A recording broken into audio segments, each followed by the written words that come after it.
Care for a cigarette? Thanks. And thank heavens you arrived today. You said that before. What's the strain? If I don't make sense, please excuse me.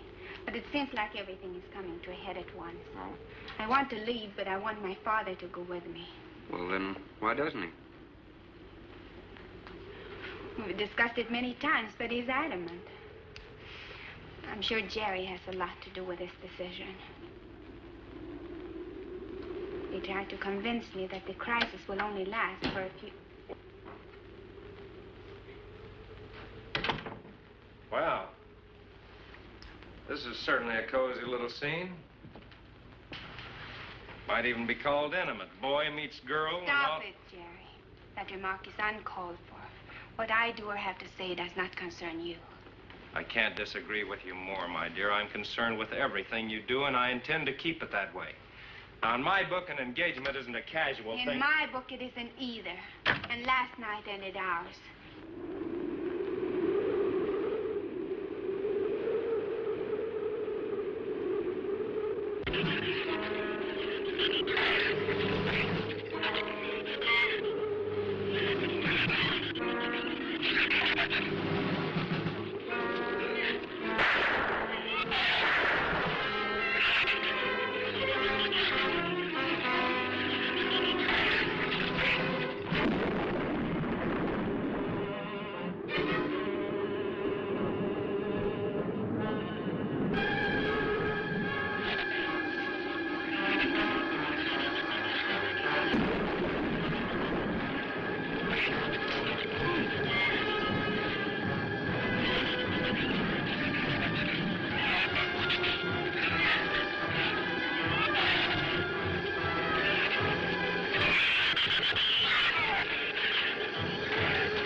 Be reasonable.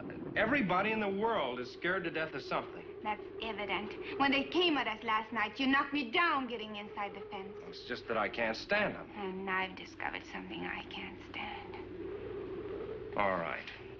But I advise you not to mention it to anyone. I'm going to complete these experiments with your father regardless of anything. Do you understand that? Nobody is going to take this chance away from me.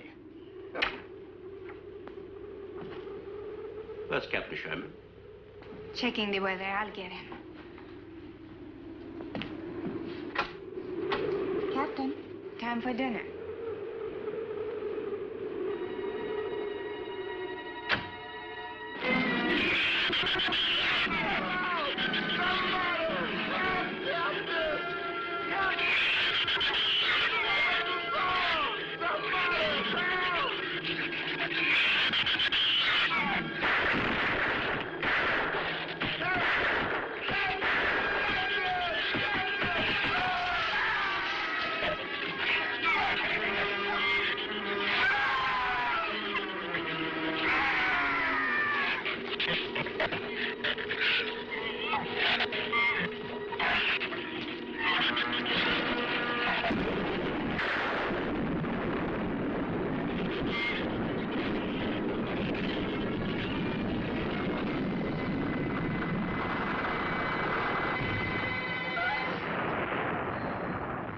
As good as a mile, I always say. You know, if one of those trees crashes through, it might just Look, knock honey, the whole... any tree on this side of the house will fall away from it, so just relax. But I think I'd better go back aboard. I don't think I'm not grateful for your hospitality. I am. I'll see you tomorrow. Thorne, your ship is safe. Please, stay here with me. Why? You scared or lonesome? Both. I'll take a rain check on it. Thorne, you can't leave. No one opens that gate after dark. Well, who's going to stop me? You? Well, this. No one opens that gate at night. Now, look, I don't ask questions because it's against my principles. But wouldn't you like to explain that? All right. Sit down and I will. Give me the gun. It's not very becoming anyway. Do you believe in fairy tales? Well, I'm a little old for that sort of thing, but What'd you have in mind? Well, I'll tell you about one. A true fairy tale. And you're right in the middle of it. Oh? Have you ever heard of a shrew? As in taming No, of the animal. Radford called them Sorix cericidae when he showed you one. Oh, then shrew must be the common name for those cute little animals. Cute. That's the last word you can use to describe those little monsters. They're the most horrible animals on the face of the earth. As Father told you, they breed within 3 weeks after birth. Their lifespan is around 1 I know year. what your father told me, but what's that got to do with me opening that gate? There are 200 or 300 giant shrews out there.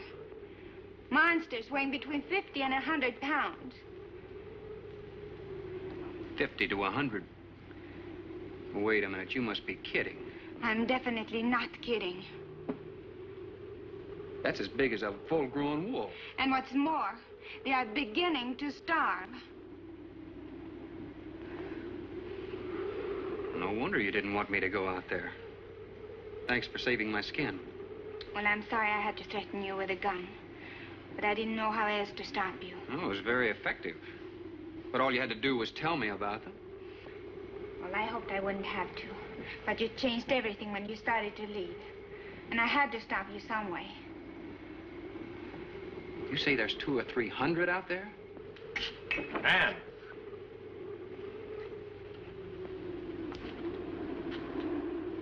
That's right, Captain Thorne. And if you'd stuck with your rowboat and played captain instead of trying to play detective, you wouldn't have to worry about how many are out there, would you? That's enough, Jerry.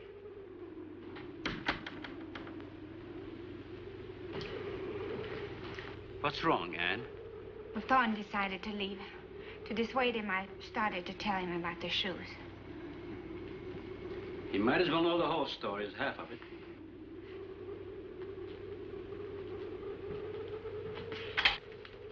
I guess we're all a little jumpy, Captain. Yeah, I'm sorry. 6 months ago, we managed to isolate the pack to control in size. 2 litters were born. 6 individuals we kept for study. They were about the size of buckshot at birth. But the rate of growth was abnormal. They continued to grow. They were mutants. But they inherited all the negative characteristics of their breed. Somehow they managed to escape.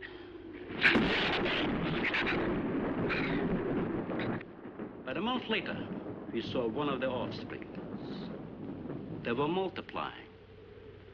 We did everything in the world to exterminate them, but no apparent luck. Then we haven't seen any. Since daylight neither blinds them and they forage only at night, unless starving. But the fact that 2 of them charged Anne and Jerry at the gate last evening indicates that the available food on the island is nearing depletion. Then what, Doctor? They will exterminate each other. It'll take a couple days. What do we do during that time? Stay indoors and wait until it's over. I'll get some wires glued down on the transformer. I'm sorry. I'll get some lamps. Mario! Mario! Si, senor. There's a lantern in the pantry. Light it and bring it in here. Bradford, light all the candles you can find. All right, I will. Where's the generator? Outside. Can't get at it at night. Here, let me help you. The lantern will give you all the light you need. I will join you shortly, Jerry.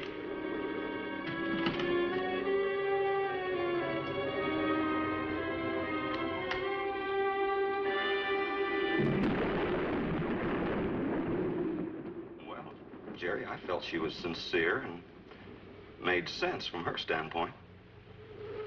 Wanting her father to leave the island with her makes sense? It'd be much better for the project if I went with her for a few days. As a matter of fact, I think I'll talk to the doctor about that. That might be the answer. And another thing, I don't take much to this Thorne Sherman. He looks to me like the type that'd try anything.